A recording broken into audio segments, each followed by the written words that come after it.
Do you want to know how to smoke low and slow on your Weber kettle?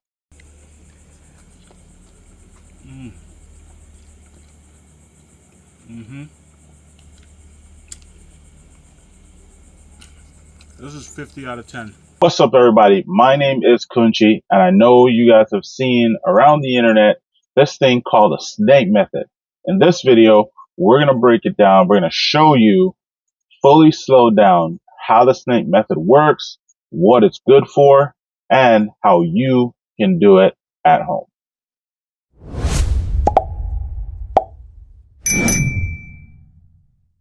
This video is brought to you in part by B&B Charcoal, and you can find B&B Charcoal anywhere at your local area at Ace Hardware, Academy Sports, and if you can't, you can find it online at walmart.com.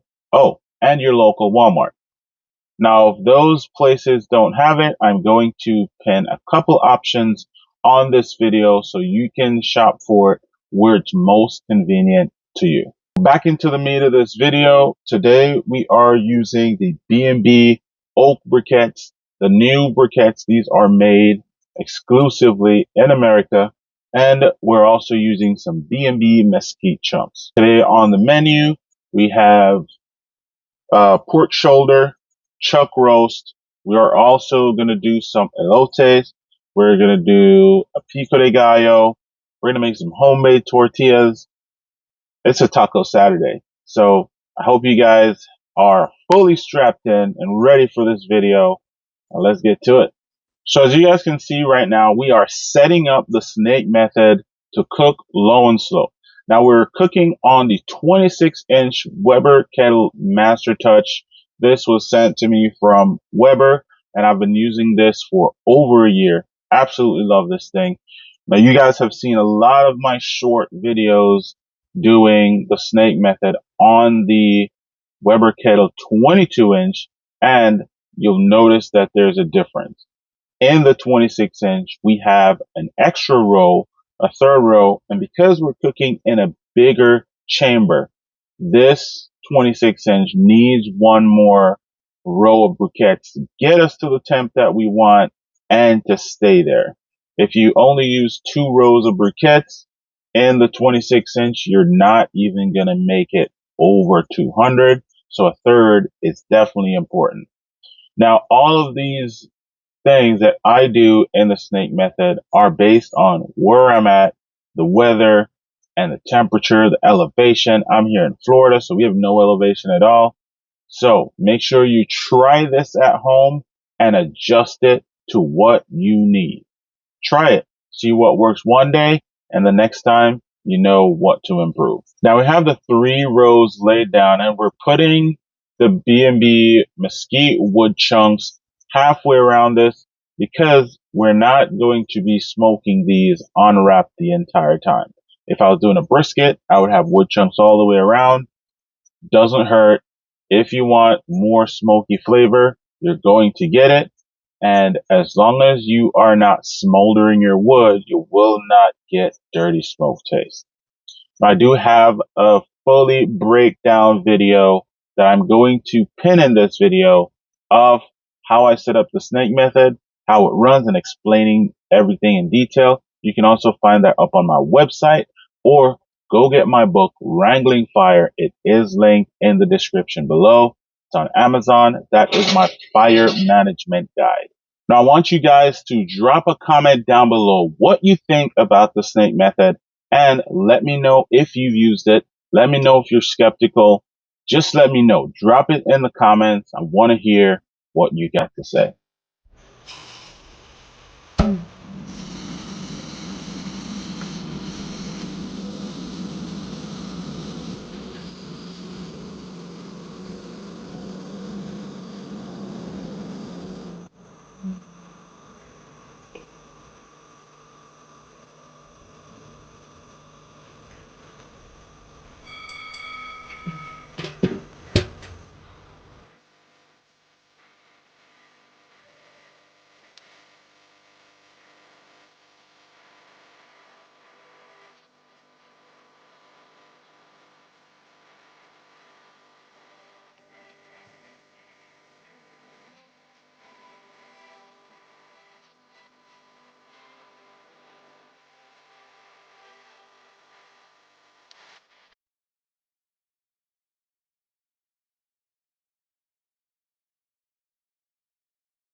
Now we're cooking today a taco style day, so everything is going to be Mexican inspired.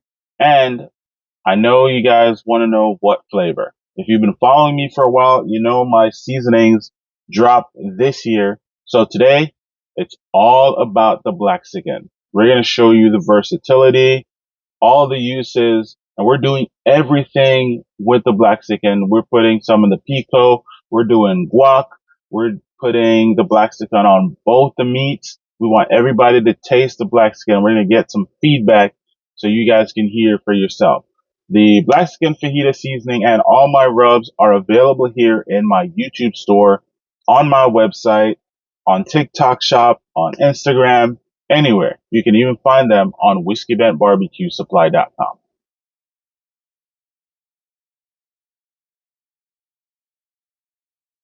Now, one of the most attractive things about the snake method is how efficient it is at just giving you consistent low and slow temperatures. We have the Weber kettle right here, ranging anywhere from just below 300 to just under 350. Now we know that the the gauge is right above the fire. So it's giving you the hottest reading right there.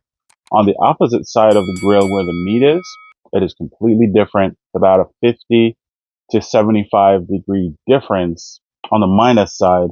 And so we know we're in that 250, 275 range. Loving how the snake is running today.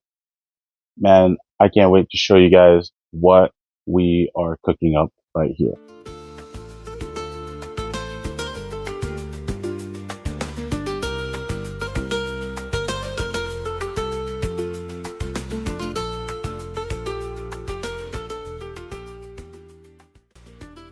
I want to go ahead and give you guys a little sneak peek at what's going on. So we put the pork shoulder on first, and then 4 hours later, we put the chuck roast on. These are looking real good. We don't need to do anything to them. We don't need to turn them. In about 2.5 hours, what I'm going to do, I'm going to wrap both of these up. So I'm going to wrap up the chuck roast. I'm going to put that in a pan, and I'm also going to put the pork shoulder in a pan, wrap them both up with foil. The beef, I'm going to add some beef stock and some veggies. Let that cook down. We're going to get a birria style cook on that. And then the pork butt, we're just going to let that shred just like normal. But we're going to season it with some extra Blaxican at the end to give it that feel, that taco vibe that we want. So make sure every couple of hours you want that top vent opposite the heat, so it's pulling that heat and smoke across your meat. That's going to help you cook more even, and it's going to be a way quicker process.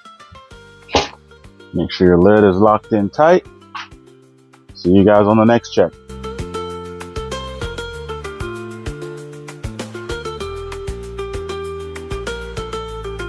We are putting these pieces of meat to braise. The chuck is a smaller piece of meat, so you notice that we put it further away from the fire. We're going to keep it on there the whole time. That should give us the right tenderness. The pork, since it is thicker, it is closer onto the heat.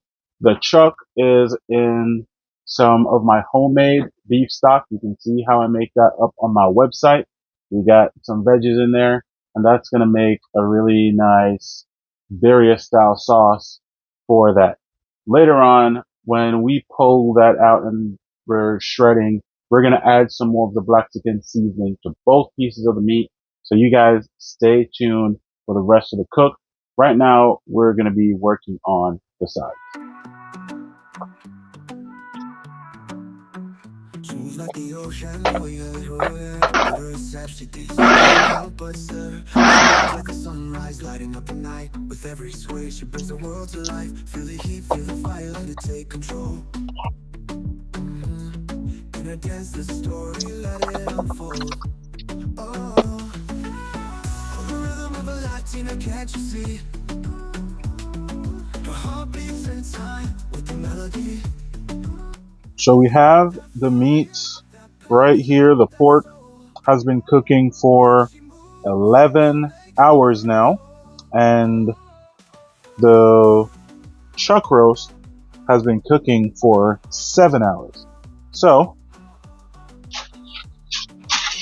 oh my god. And we didn't have a thermometer in there.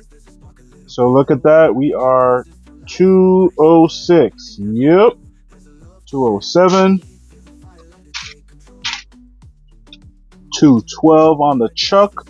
We are good to go. We're going to pull these off, stick them in the oven, let them rest for another 2 hours until we have guests over, and we're gonna shred them up and show you guys what we got. But for now, I'm gonna show you guys the aftermath of the snake method. I'm gonna show you how good this thing cooked all day. So after 11 hours of cooking, it's being lit for 12 total hours. This is what we have left over. So I'm going to show you guys how the snake performed. We did not need to add charcoal. We didn't need to do anything. You guys can see it burned from here. So just a little bit over a half. And now we have enough charcoal where I can grill the corn that we're going to serve for dinner. So we're going to go ahead and grill up those corn right now because we are going to make some street corn. And let me show you guys a real tip here. If you have this grate, any one of the grates that the center comes out, whenever you're picking it up, make sure you lock this down. Once you lock this down and you pick it up, the stuff should not fall out. I just learned that the other day. All right, here we go. So now it's time to grill up these corn. For the street corn, I typically don't season the corn or put anything on it before we grill it up. And the reason is we're going to put all the dressing and the cheese on the corn, so it's going to have tons of flavor. We're going to flavor in layers, but on the corn itself, we just want the roasted corn. If you go ahead and you add butter to this at this point, it's just going to cause a flare up. Sometimes it causes a little bit of dirty smoke and your corn looks black, but it's not really grilled black. So this is what we're doing right now. We're just grilling them up, get a little char marks on them, and then we're going to take them off. And later when they cool down a little bit, we will go ahead and dress them. The corn was soaked in warm water and salt just to get a little bit of deep salt flavor in there. But that's about it. Nothing else added to it right now.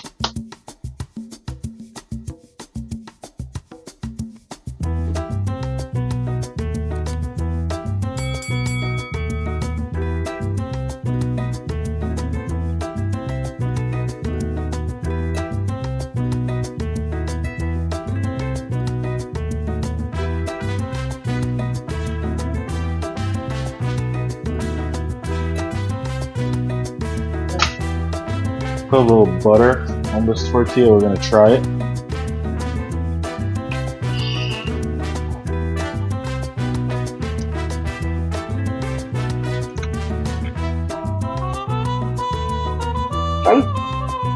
Mm-hmm.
guys have been watching. This is what we came up with. We got some shredded beef tacos. We got some pulled pork tacos. You can see the homemade guac.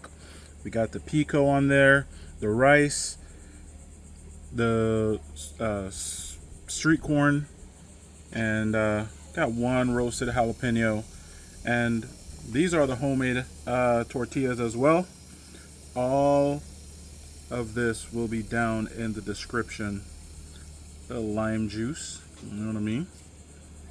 Roasted Jap, baby. That's fire, literally.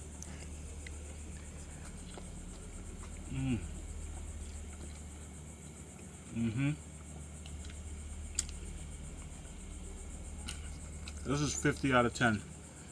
Make sure you guys go check out the Blaxican. Linked here on the video. You can find it on my website, cookinwithcountry.com. Peace, man.